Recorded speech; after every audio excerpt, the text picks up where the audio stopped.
The thing the 60s did was to show us the possibilities and the responsibility that we all had. It wasn't the answer, it just gave us a glimpse of the possibility. John Lennon's words were true. The 60s was a decade of change in the United States, especially in the cultural fabric of American life. There were many challenges, like political and social issues, famous people, and literature that helped define these 10 years. The big political issue of the decade was the Vietnam War. The Vietnam War was to prevent Communist North Vietnam from overtaking South Vietnam. The United States sent soldiers. It was a secret war until 1965, which led to a draft. Many people were opposed to the war, but even more were opposed to the draft. Anti-war sentiment grew in the United States of America, marked by peace protests and anti-war rallies. The big social issue of the decade was the Civil Rights Movement. The Civil Rights Movement started when blacks in this country, along with Hispanics, Jews, and whites, fought for equal rights for everyone and against social injustice like segregation. Distinguished people from the 60s made a great impact in the decade and are still remembered today. Elvis Presley, a famous rock and roll singer, Neil Armstrong, the first man to walk on the moon, and Marilyn Monroe, the most famous actress of the time, are three people who were especially prominent in the 60s.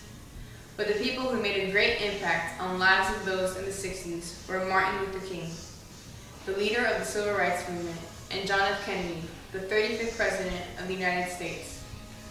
In March of 1963, Martin Luther King in Washington delivered his legendary I Have a Dream speech, which rallied the blacks in this country to fight for their rights. He was assassinated in 1968 because of what he believed. He lived by his own words. A man who won't die for something is not fit to live. John F. Kennedy was the President of the United States in the 60s until he was assassinated in 1963. In October 1962, the world was brought to the brink of nuclear war when America confronted the Soviet Union over its decision to install ballistic missiles in Cuba. President Kennedy made very plain his nation's determination to have the offending weapons removed. I guess, he observed, at the height of the crisis, this is 1 week where I earn my salary. This story about the president demonstrates how hard he worked and what a great president he was. In fact, some of his most famous words were, "And so, my fellow Americans, ask not what your country can do for you, ask what you can do for your country."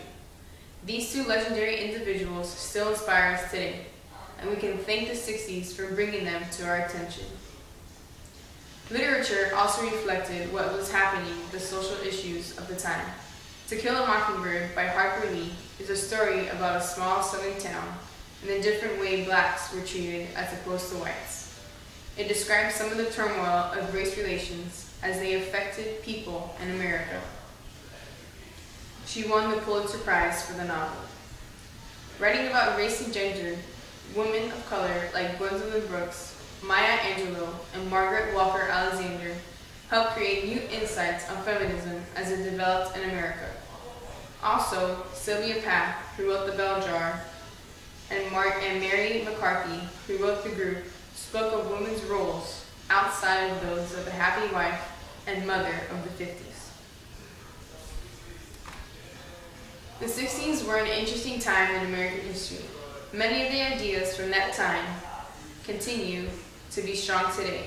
We also recognize Barbie dolls in G.I. Joe, which were introduced in the 60s. We have all watched sitcoms, listened to FM radio, seen a James Bond movie, and maybe even started wearing bell-bottom pants again. But more importantly, we still fight for an improvement in equal rights. We continue forward with space exploration, and we are still willing to go to war for the cause of freedom. The 60s were responsible for introducing these revolutionary ideas, and for that, they will always be remembered.